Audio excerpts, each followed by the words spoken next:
You'll be grateful, Michael. Trust us. We're going to do a more in-depth one. I mean, this is really, the goal of here is to kind of set a plan for what we're going to do move forward to make sure everyone's on the same page. Here's my account. The way that the instructors are going to do it is go into your course. Let me go into just some other course. You'll click on settings. You'll click on navigation. You'll see the MyLab mastering button. You'll drag that up. You'll hit save. And then you click on MyLab and mastering. And then, do you think we can make it active? I can open my Calculus 1 of the format and do it now right away on Canvas. You think I can do that? I recommend. You don't advise me to do that. I recommend holding off until the Briggs with the cloud update goes live. So you can create your assignments and everything, but we don't want to integrate until the new Briggs comes out. And Evan can okay. Makes sense. Sense. I'm sorry. What do you mean by? Sorry to interrupt. What do you mean by new Briggs? Is there a new edition coming out? So what has changed? So by the way, my name is Evan St. Cyr, and I actually work with, I'm the editor for the Calculus list. So I work with all the authors and developers on the textbooks. Nice. And I believe you met Jeff Weidenar in the past, who I work closely with. And so great to meet you both. So for Briggs, it's not an official new edition. It's what we're calling a digital update. And there are two things that have changed. And the main thing that's changed, the most important, is that all of the interactive figures and the interactive e-text are in this digital update will just be available without using a CDF player. So because they were all written in Mathematica, you either needed Mathematica or students needed to download that free Wolfram CDF player to be able to access the figures. For this digital update, we moved all of the figures and the interactive ebook into a cloud-based Wolfram program available on any browser, a lot more student-friendly. That's the main change that happened. Now, if you're using Mathematica and you have all of that, you're into the Mathematica figures, the legacy book is of course still available. The other thing that we've updated for the digital update is that the authors went through and really rewrote a lot of the solutions for the sequences and series chapters. So the exercises, we just started to get some feedback that some of the solutions and the helps you didn't have perfect fidelity with the book methods. So some of those were changes of, moving away from only asking, does it diverge or converge? And sometimes they really dug in and changed the way that we wrote the helps for students. So those are the two, that's really all that changed in this digital update. So yeah, that'll be the biggest thing and why we want to wait is because we want that cloud version of the textbook so the students don't have to download the app to access the book. Everything will be within the MyLab and they can access it on any browser. A couple other things to be aware of with that is that you actually could, if you wanted to get started now, you could create assignments in just the standard Briggs 3rd edition course now. The only thing you really want to be careful for is that media assignments, so that anything that contains videos or other media will not copy. So if you're just creating standard exercise assignments, those actually will copy very easily into the digital update course. But I just really want to warn you that as soon as you start adding videos into those, that won't transfer well. Can I interrupt? I'm sorry, Evan. Please, of course. So as you probably don't know, but Michael certainly does know, I am in the team, including me, is in the process of using the slightly older edition of Briggs, or the non-edition, slightly older non-edition, if you wish, Sure. To create a hybrid course, and we're heavily using the mini lectures that are provided by various mathematicians and are given in the textbook. Okay. Are you saying there's going to be some kind of transition problem for us as we finish this job? So those videos, the only problem with that is that if you were to create assignments in a previous edition, those pre-built assignments won't transfer. So if I don't know what you've done with those mini lectures, if you've created exercises around them or just organized. Yes. Okay.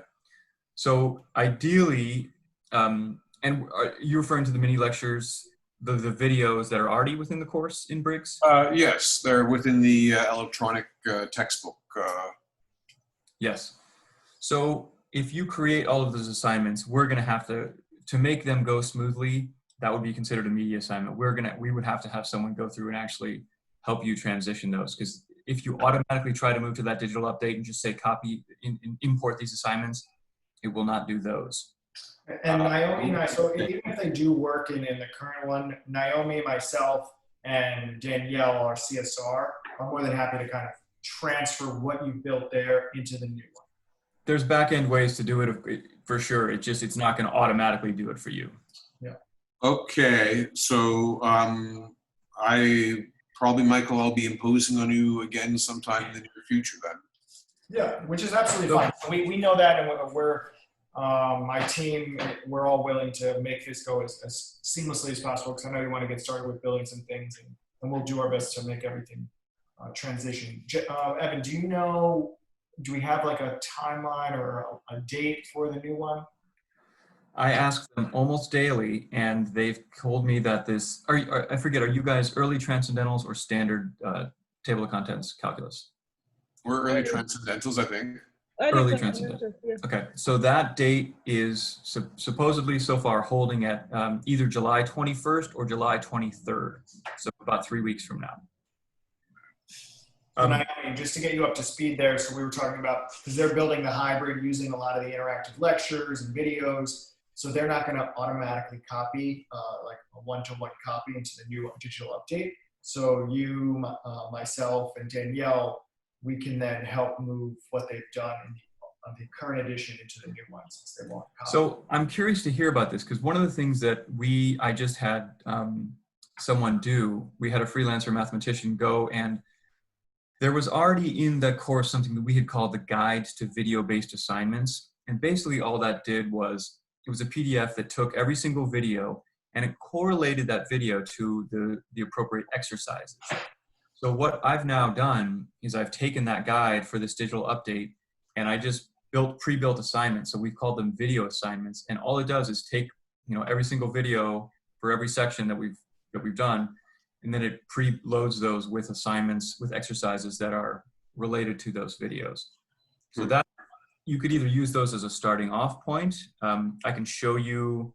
If you can send me those PDFs, we've already gone fairly far in doing so.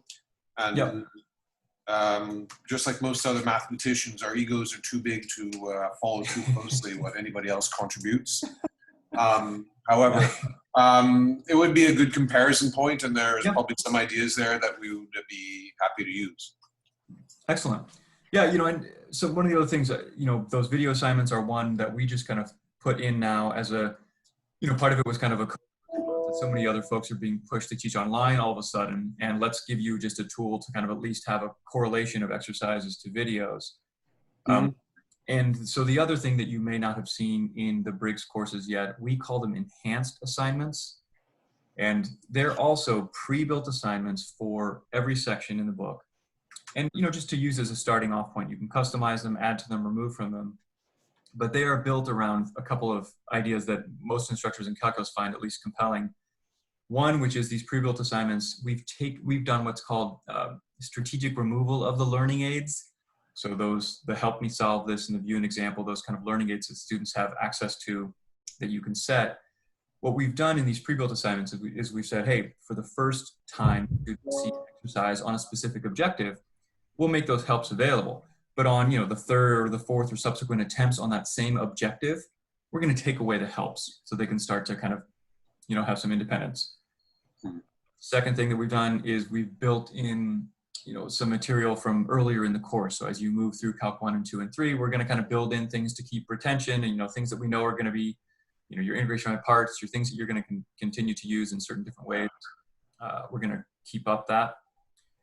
And then they also actually have a pre-built in what we call integrated review, where based on how the students do on a chapter level prerequisite quiz, each assignment will actually can make a little custom prerequisite review for students at the beginning of the assignment. So if you wanted to say, hey, we're moving into the chapter on limits, we know for limits, you're going to need to be able to, rationalize denominators, do all these specific skills. we would actually give students a prerequisite quiz before we go into that chapter on the prereqs that they'll need. And then the assignment would kind of customize to where they need help. So if they don't need help with those prereqs, no problem. But if students only have struggle with, factoring as they go into limits, they would actually get some review exercises built in as well. So just a couple options as far as pre-built assignments that can be a jumping off point. You can either abandon them completely or use them as a starting point, either those video ones or these enhanced assignments. And they're still gonna have access to the e-text, right?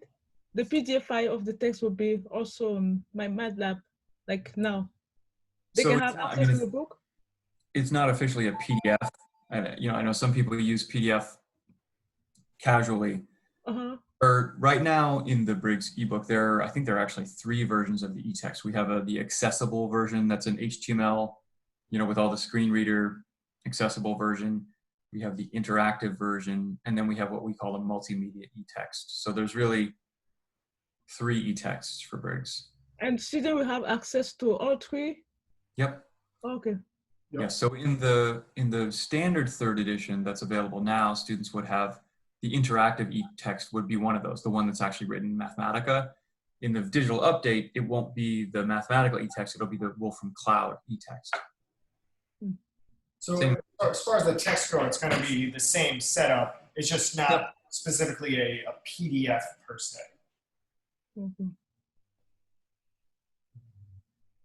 Okay. So I'll go here and then I'll pass it over to Evan to kind of dig into those. But as far as Canvas goes, we add that MyLab and mastering, and then you hit the Get Started button. And then what you'll do is other instructors are going to take your course ID that you have. So you're going to have a course ID that you'll share. In your particular case, you'll hit select from my existing list, and then you'll choose the course you're using. So say I use this course, I label the course, whatever I want to label it, I put the start dates, I put the end date, and then I hit create course. And what this will do is that initiates the integration between Pearson and Canvas, so that what students then do in how they register is they're going to just click on this MyLab and Mastering button and hit Open MyLab and Mastering. And I have a lot of tutorials I can put in there. In addition to, I have a registration document that I created that kind of breaks down what they need to do. So they want to use Google Chrome or Firefox. There's a video that shows them how to register, a registration handout. They're not going to use their existing MyLabs Plus account. A lot of these students won't have Plus accounts anyway already since they're taking Calc 1, and they're going to just create a new account, and then that'll create their Pearson information. As far as the student registration process, with Canvas, all they're doing is clicking the Select MyLab and Mastering and then hitting Open MyLab and Mastering. So what that looks like from a student perspective, and let me see if this course is done building. Which it is. So now that course is integrated. So from a student standpoint, they're going to go to the MyLab and Mastering tab. They're going to hit Open MyLab and Mastering. They're going to accept the terms and conditions that are standard. They're going to create their account if they don't have one, or use an existing account. So many of these students may be taking accounting or statistics where they're already using my MyMathLab. So they'll just put in their existing account. They'll hit sign in, and then it brings them to the screen where they can use their access code they got from the bookstore, purchase Pearson Direct, and then there's going to be a third option that's going to be use temporary access, and they can get free temporary access for 14 days. This particular is a custom book. It doesn't have temporary, but it's going to be in this bottom area underneath the images. So Michael. Yes. Sorry to interrupt. What you're showing us right now is from the Pearson website. It's not from the Canvas website, correct? So it's through Canvas, and it takes them to Pearson. Okay. And is that already there? So to get that there, as the instructor, you hit the Settings button.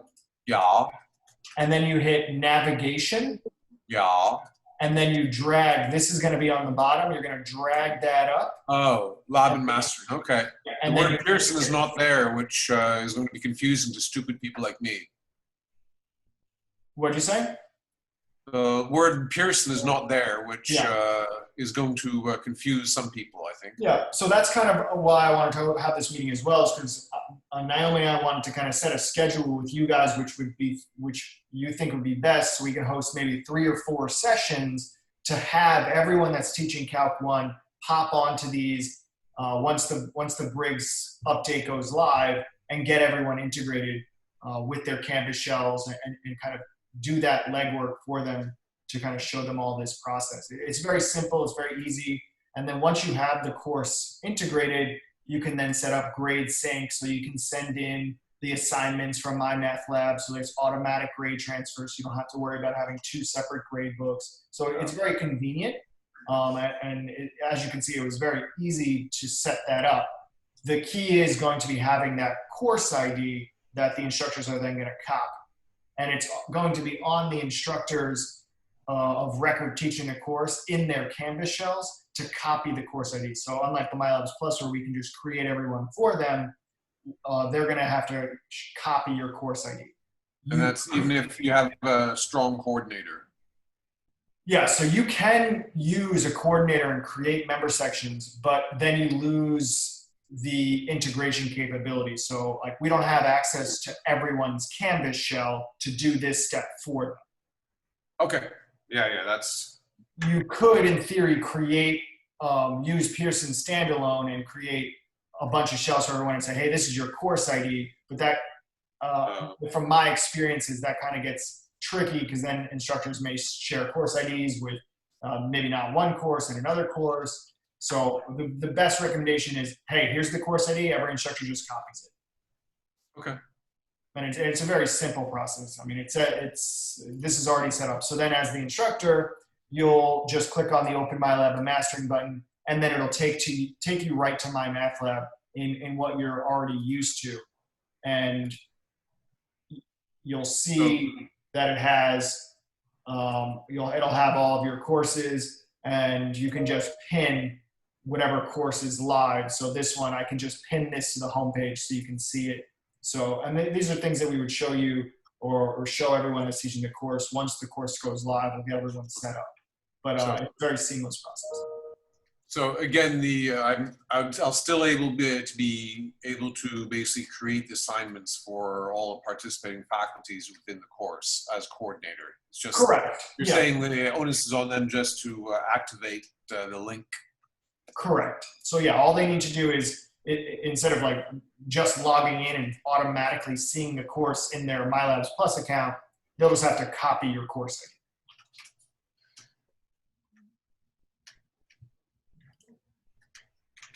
We wanted to do all this with everybody else once the cloud-based version is live, so that everybody could have the benefit of not having to download Wolfram to take advantage of things like the interactive ebook and some of the really rich assets that make Briggs so powerful.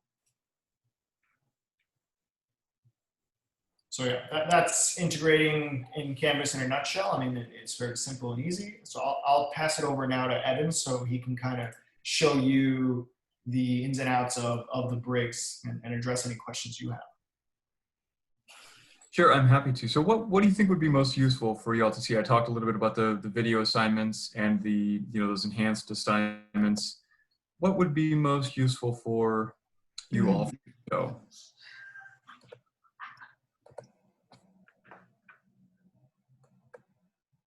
Are you able to see my screen so far? Yes.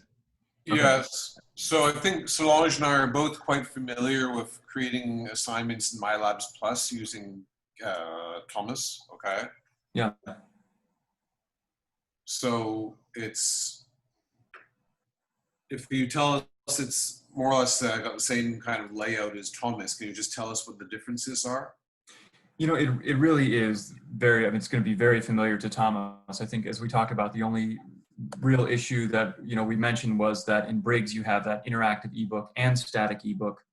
And moving forward, like I said, that's going to be the cloud-based ebook instead of a CDF Mathematica ebook. But there is still, if you prefer that Mathematica ebook, if you guys use Mathematica, then that file is actually still built in. The other real things that I think are important to know, like I said, were the pre-built video assignments and enhanced assignments. And then that Briggs, unlike Thomas, also has a lot of interactive figure exercises. So there are specific exercises that actually have the students using the interactive figures, where it's, open this figure, navigate, create, and then answer a couple questions about those. The other thing you may not have seen for Thomas, because there are relatively few of them, are you familiar with the setup and solve exercises? No. Okay, so let me show off one of those, or a couple of those. So the setup and solve exercises, Briggs has about 500 of them. And the reasoning, one of the reasons why we actually built these was because we wanted, instructors would tell us, my students get this kind of false sense of security in the homework, and then when they get on the exam, they struggle to really show their work and explain their answer as a logical process. And so the setup and solve assignments, basically as they sound, students are actually asked to set up and then solve the assignments. I'm just trying to find one I have here. Could you go to section 310, please? Sure. Let's done that. That's related rates, and that's sort of a superb place for people to have to be expansive in their presentation. Excellent.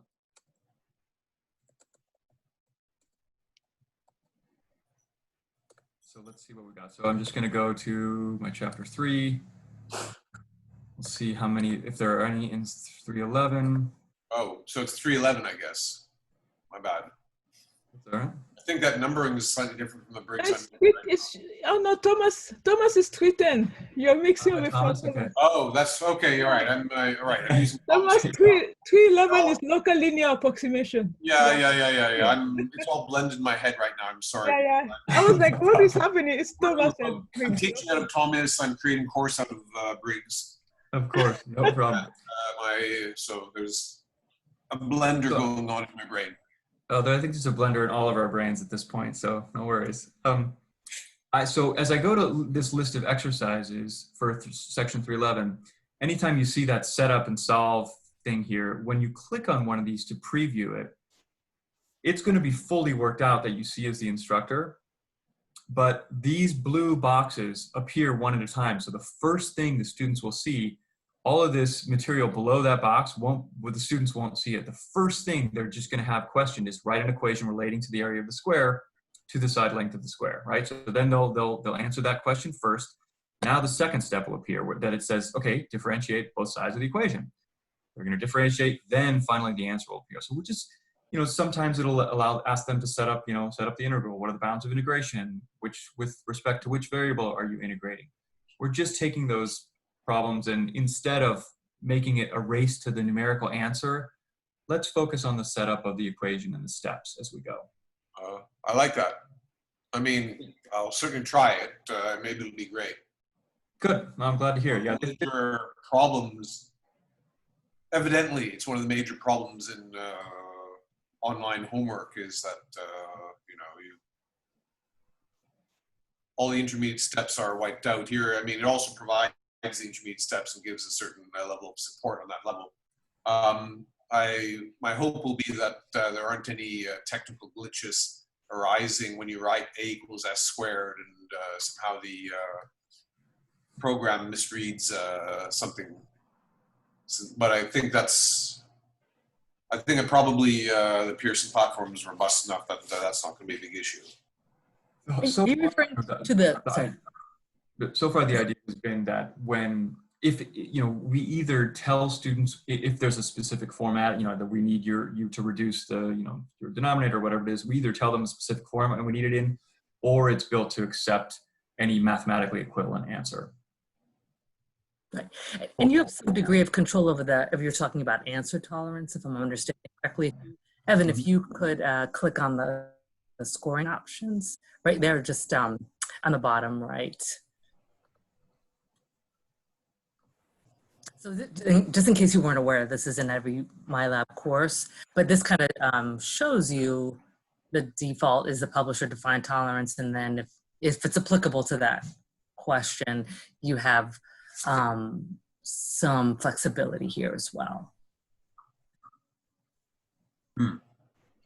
The students will even get step-specific feedback. You know, if they were to have typed in something incorrect there, they would actually even get, you know, hey, remember the volume is actually just, you know, remember the volume of the cube or whatever it is. And the students would get partial credit on those steps as they go toward the answer as well. So that's set up and solve. Trying to think of if this one has any interactive figure exercises. So the other thing where labeling is a little bit different than Thomas, these that are labeled extra, those are actually the chapter review questions from the end of the book chapter. So if you want to build in reviews, these are all just labeled extra. I don't think that's the clearest labeling we could have ever used, but that's what we're left with. And then these figure questions are what I referenced earlier, where it'll reference a specific interactive figure. And if that's something, for example, you've used in class and you want students to, you know, answer more questions on, link to the interactive figure, and then it'll just be a couple simple questions about it. You know, study the slopes of the line tangent to the area curve. What happens to the slopes of the tangent line as time passes? What does this tell you then about the rate of growth? You know, they're multiple choice, short answer, true, false. Nothing too intense there, but just another way to, you know, engage them with some of the a little bit more bigger picture ideas. Yes, please. Okay. So I'm curious, working with the current Briggs this summer, there's a good number of these interactive figures, etc., for Calculus 1 and 2. Is the material, is the support as good in Calculus 3, which I've not looked at closely yet? If anything, I would say the interactive figure density is even higher in the multivariable portions, because, I mean, as you guys know, so I mean, there is so much, you know, partial derivatives and all these things that are just can be tough to visualize, and so we've got, you know, very good interactive figure density. The videos that we redid for this Briggs 3rd edition are really outstanding in the multivariable as well, you know, through Green's theorem, Stokes, and all that. I would say the answer is a resounding yes. Thank you. While we're taking a look at Briggs here, I wanted to just make sure I remember there are a couple other things that it's worth noting that are different in Briggs and Thomas. Thomas actually has these available, but you may not have seen them. They're in a little bit of a different spot in Briggs. Are you familiar with these additional conceptual questions? So if, at the end of each chapter, we actually have a whole section of conceptual questions. And these conceptual questions actually came from, there's a woman at Cornell named Maria Terrell who did an NSF grant years ago. And all of these conceptual questions are just, you know, take a step back. Let's make students, you know, make sure we get the bigger picture here and less of a computational focus. And it's things like this, you know, what is true about the graph of f of x equals absolute value of x at the point 0, 0? You know, and does it have a tangent line there? Does it have two tangent lines? Does it have no tangent lines? So we're just taking a step back, you know, things that they may have to make a little sketch, do a little bit of thinking. And these are just all assignable additional body of questions that aren't in the textbook. But some of them are quite good. The other thing I wanted to show you in Briggs that's different than Thomas is that the authors for Briggs, under Instructor Resources, the authors actually wrote 78 guided projects. And these projects range, again, throughout all the chapters through multivariable. And I'll just show, I don't know, you know, I think this is the sequences in series one, but these are PDFs, again, written by the authors that use, you know, for example, here's chaos. We're using iteration, sequences, graphing calculators, and whether that's group work or, you know, in-depth work for students who need something extra. You know, so they range from, I mean, just so many different applications. Can you show me the chaos one in detail, please? Of course. Zipped through it, but I mean, I'm aware that these projects are there. I've always ignored them, but well, here we are. Yeah. A recurrence relation. Okay. Can you scroll down, please?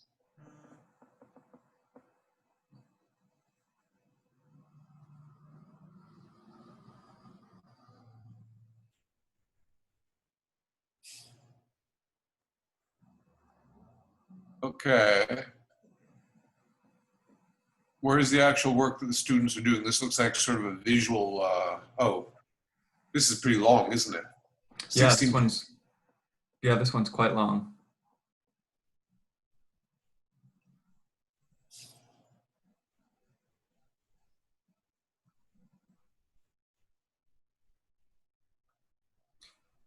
Yeah, I was just looking through these and found one on stimulus packages, and found one on medical dosing, and a bunch of different,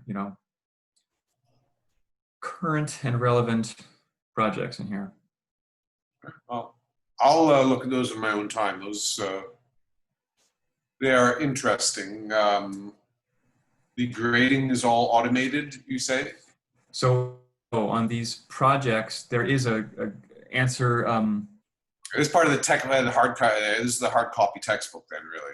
Yeah. Like, so this is, yeah, these are all just, there is an instructor answers document, but this is something that you would have to, have a TA or yourself grade by hand. Yeah, it's just, we didn't have them for Thomas, so I just wanted to make sure you're aware of them. And then also this guide to video-based assignments that I referenced as well. I told you that we created all the new video assignments from these. Basically, this is all we did to create it from, so I can certainly send you this. We said chapter and section, and we just went video by video, whether it was the example video, the summary, and we just correlated, chapter 1, section 3, intro video. These are the exercises that you should assign with those. And so I just had a mathematician freelancer go through these and create preloaded video assignments for every single section.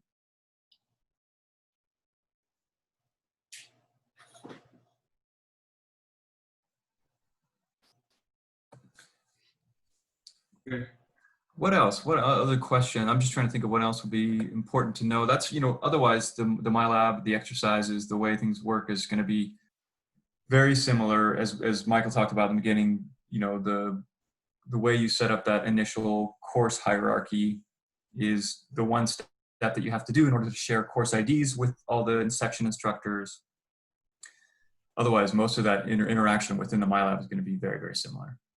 Okay, so I was just thinking, do we have to wait then end of July when you have your new version of the book before we can create anything and call the other instructor, or we can start doing something now?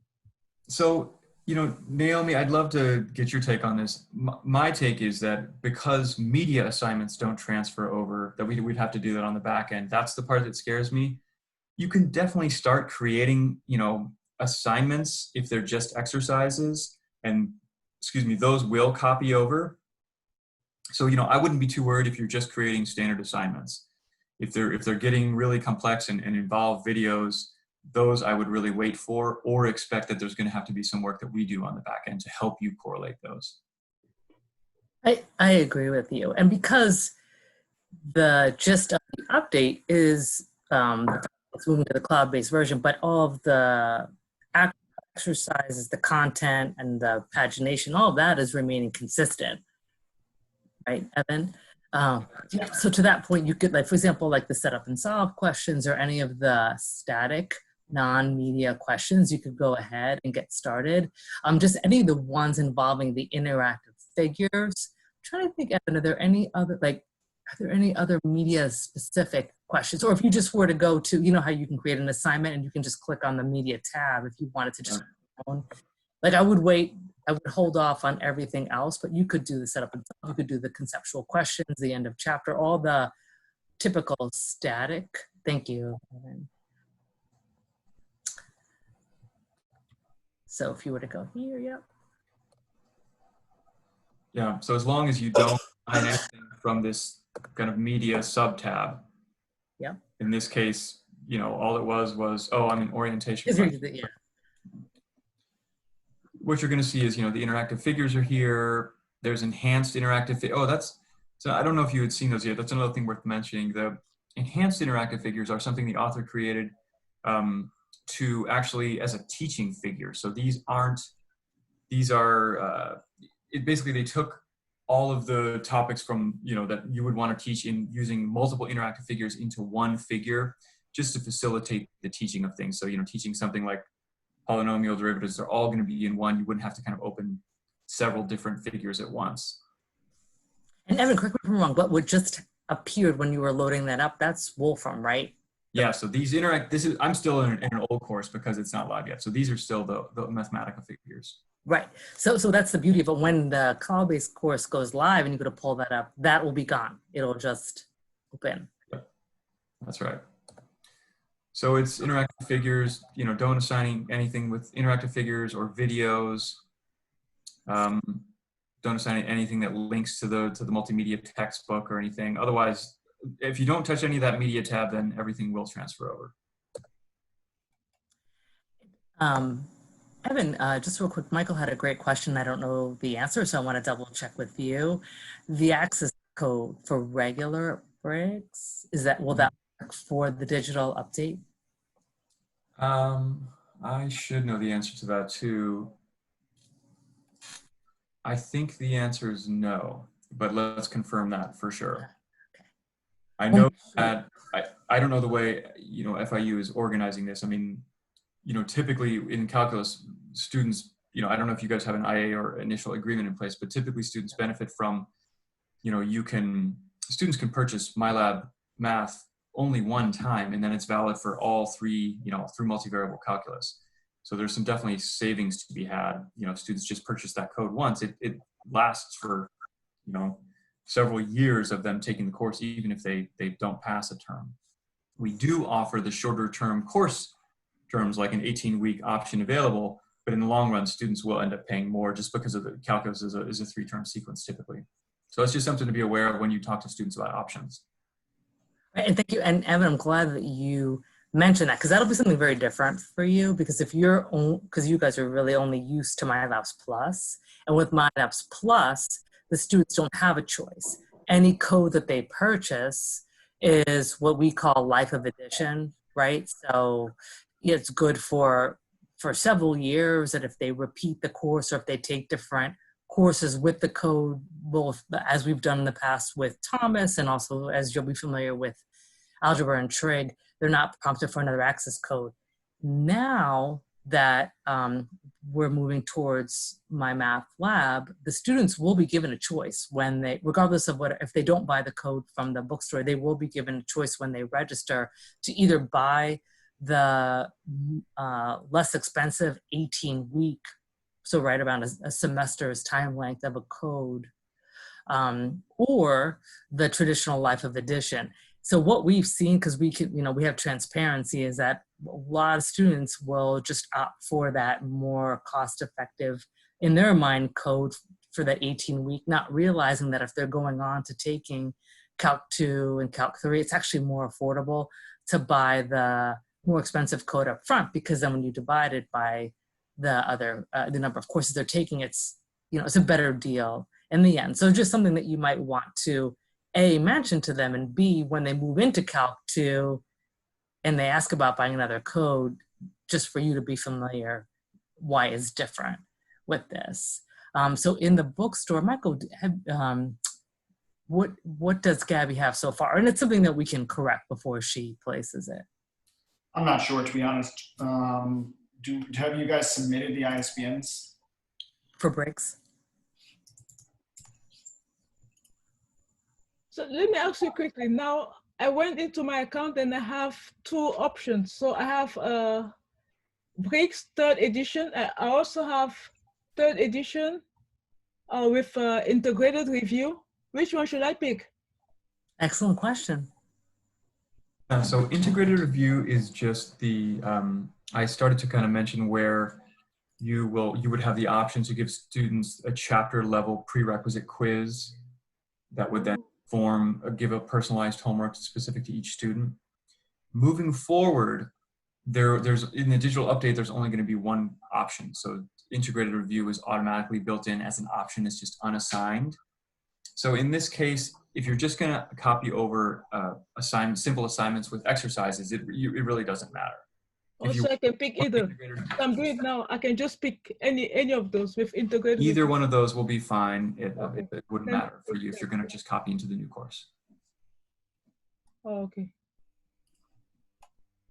And just to circle back, Solange, to make sure it makes sense about your previous question, you can go ahead and get started now and create I'm doing it now. so- I have it on Canvas now, and they asked me to pick one of the book. You're in Canvas now. Yeah. So I went into Canvas. I did what Michael said, setting navigation, and I add my lab plus, and then I enter my username of Pearson, and now I have two choices between the books. And now they're asking me, do you want to set up the instructor use course or student use course? So you're not going to want to do Canvas just yet until the digital update comes out. Oh, yeah. So I should not do that now. Correct. And the reason is because when you are setting it up through Canvas now, that's ultimately what the students will see, unless, I mean, there's a way to fix it, but you don't want to have to link it and So you have to wait end of July or beginning August. Okay. Yes, for now you could just work in your MyLab account, like your MyLab Math account, and you could use that as a sandbox by creating a course either in the integrated review or the not integrated review. And just to review, the differences is the integrated review has that additional AR content, additional review, which is targeted to the prerequisites for the students to, a lot of times we hear in calculus, the students still struggle with the college algebra and the pre-calc concepts. And so the integrated review has that additional content that's only in the MyLab and not in the printed text. If you wanted to create some assignments just to maybe help with the remediation, that you can later choose the overall grade if you wanted to do it that way, you could pick the integrated review version in the MyLab, but knowing that the digital update will have that additional content, the prereqs. Okay, so I just have to wait then end of July when you're ready with the new book. Yeah. I'm pushing them every day. He's the number one champion of trying to get it as early as possible. But to recap, if you want to just get started on some assignments, you would wait until July to link your Canvas course, but you don't have to wait until July to just start to create assignments in your MyLab course. Yeah, you can just go to the pearsonmylab.com and use that username and password. You'll see those two courses already in your account that you can start working on. It's just we want to wait to integrate the actual course to Canvas. And then I also put the ISBNs in the chat. So that's the 24-month access code ISBN and then the bundle ISBN. I would recommend just having that 24-month access card ISBN, the one ending in 926 in the bookstore. And Michael, those are from the media grade. Those are yeah, okay, awesome. Just checking for the digital update. Yeah, they're the same as the other one. Okay, perfect. Yeah, because I think we looked at that before. Yeah. Naomi, I would imagine you guys have already talked about this standard coordinator course and all that. I mean, it's really, probably for later down the road too, but Michael and I started to talk about that a little bit, but I think before you had joined as well. Okay. Right, and so are you both familiar with that? With how you can have a standard template shell, if you will, as a coordinator shell, and then you could we can make copies so that any of the changes will flow into the member courses.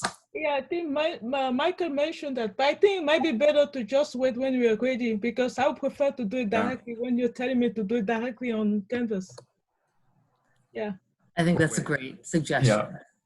Yeah. That's one of the things that can wait. I have a question. So I'm not teaching calculus courses in either fall or spring. And at the moment on Canvas, I've got nothing to do with calculus, even though I'm the coordinator.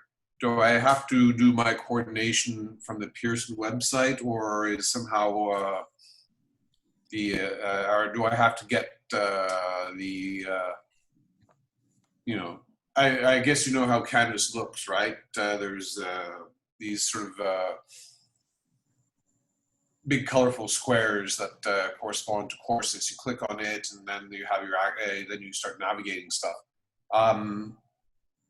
Is this something that I should be actively working on getting one of these colorful squares, or should I be just doing my coordinating through Pearson website. Yeah, you'll do your coordinating through Pearson, and then you will share the course ID of your coordinator course to the instructors that are teaching the course to then copy. And they'll do that through Canvas. Okay, now I get it. Okay. You don't even need to do that through Canvas. I mean, you'll just give them the course ID, and they'll go to their Canvas and click copy a course ID. So you don't need access or visibility to their Canvas at all. Cool. Okay. Got it. We just need you to share your course ID once the course is done.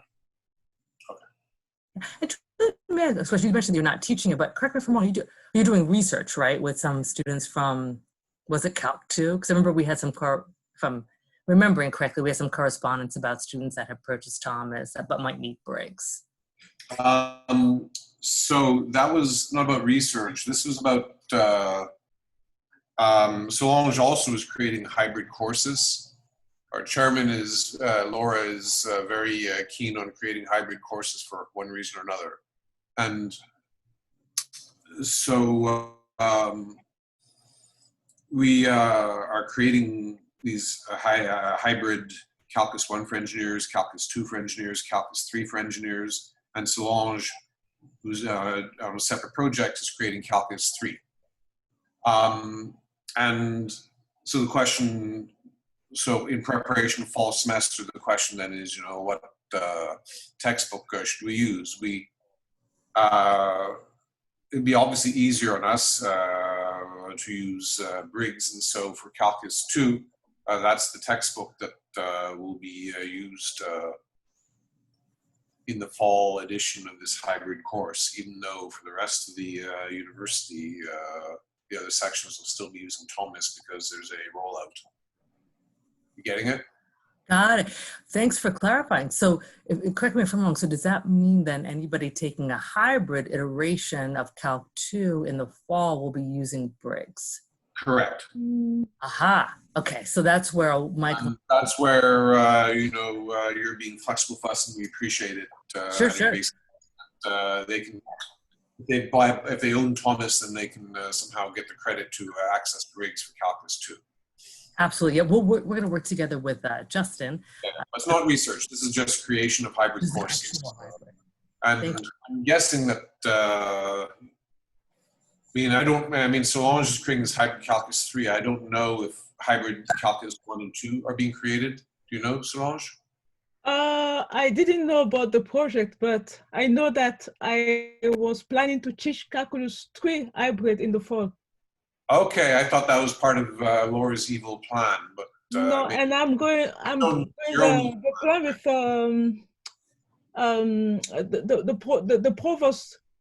the provost initiative. So I'm in training to teach Calculus 3 hybrid in the fall. Okay. So I don't know if it's for Okay, so yeah, we've mentioned it before. So I'm planning to. I'm also undergoing training at the moment to create a hybrid Calculus 3. And eventually there'll be the question, I guess, of what textbook to use for that. Again, it's somehow, if you're going to center a course around, when you do a hybrid and you start using heavily the videos, which we're doing, then Briggs is quite good. I don't know what the videos are like for Thomas, but it's certainly a lot more convenient since this hybrid should be used for several years to start with the textbook that's the textbook of the future, not the textbook of the past. Yeah. I agree. That would be my recommendation.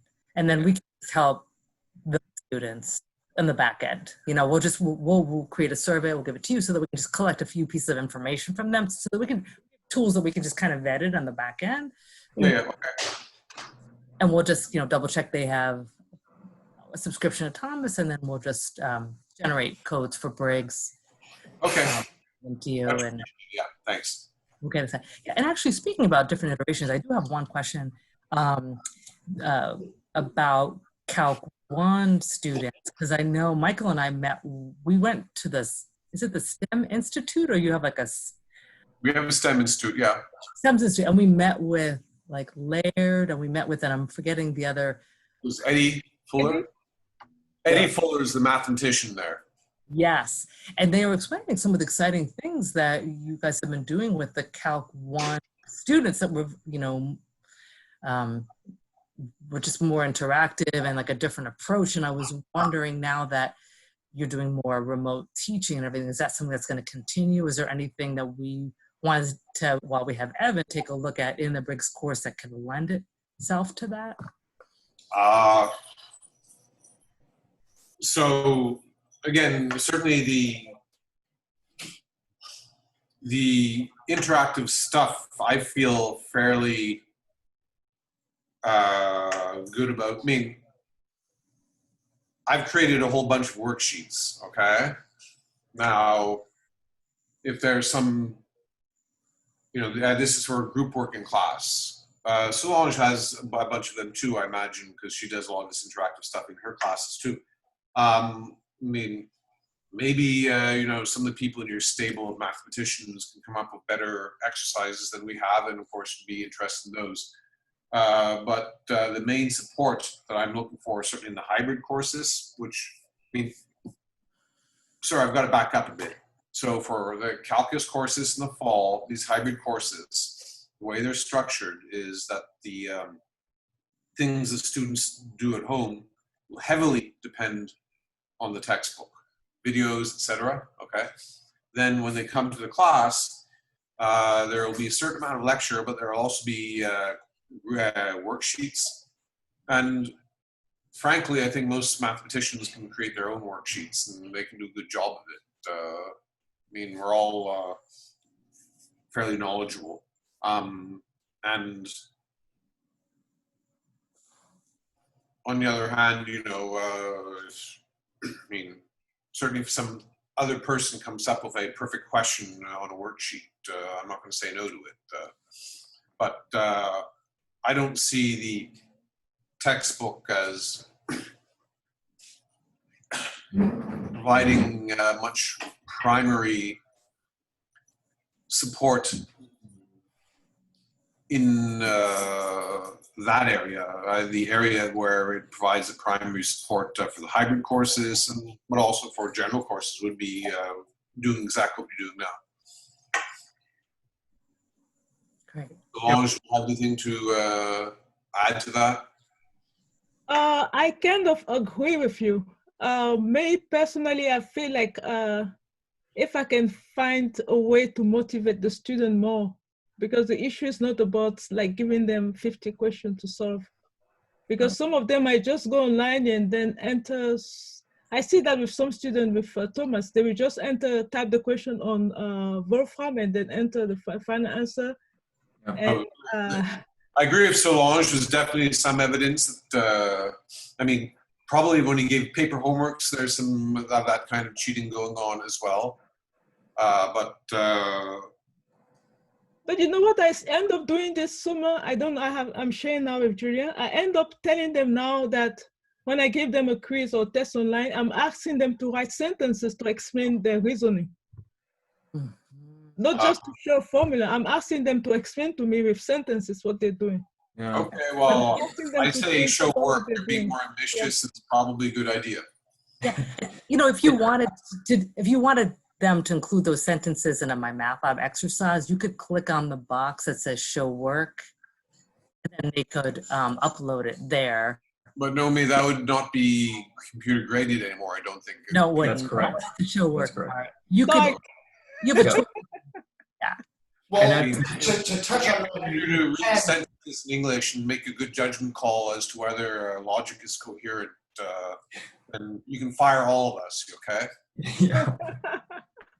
But to touch on that, even though the work is not necessarily automatically graded by the computer, you can have that as a layer that the students have to upload their work, and then it automatically provides the points just for submitting it. They could even submit a blank piece of paper, but it's just that extra layer that the students think that they're submitting their work, and it's actually going to be graded by the computer or graded by the instructor. And you can differentiate, hey, I want to give 0.25 points to this particular question just by uploading that piece of paper work. and you can have that automatically graded. Or if you wanted to be overly ambitious, you could even hand grade those yourself. But We'll say too, The option.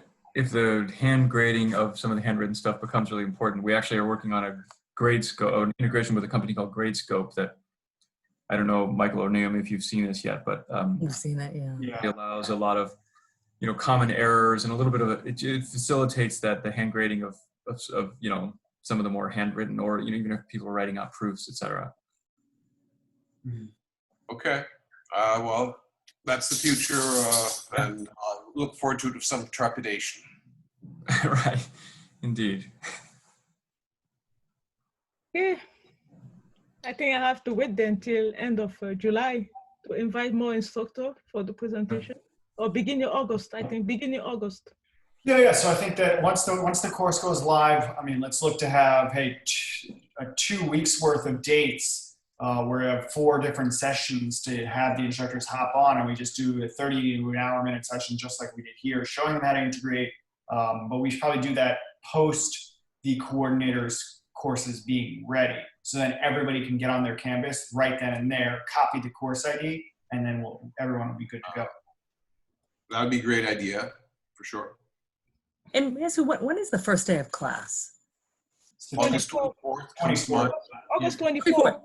Oh, good. Okay, good. So we still have a good buffer. Good time. After goes awesome. So again, what is that date for the new non-edition coming live? July 23. 23, thank you. Okay. Okay, well, how about we talk again then sometime around then? That sounds wonderful. That sounds I wonderful. greatly Yeah. appreciate the time you're spending. I apologize for being late signing in. I was having computer difficulties at my house. So. No problem. No problem. It's great to meet you both. Thank you much. Yes. Thank you so much. Thank you. Bye. Nuri, Michael, Evan, and Solange. Thank you. Thank you. Take care, both. Have a Bye-bye. great rest of the day. Bye.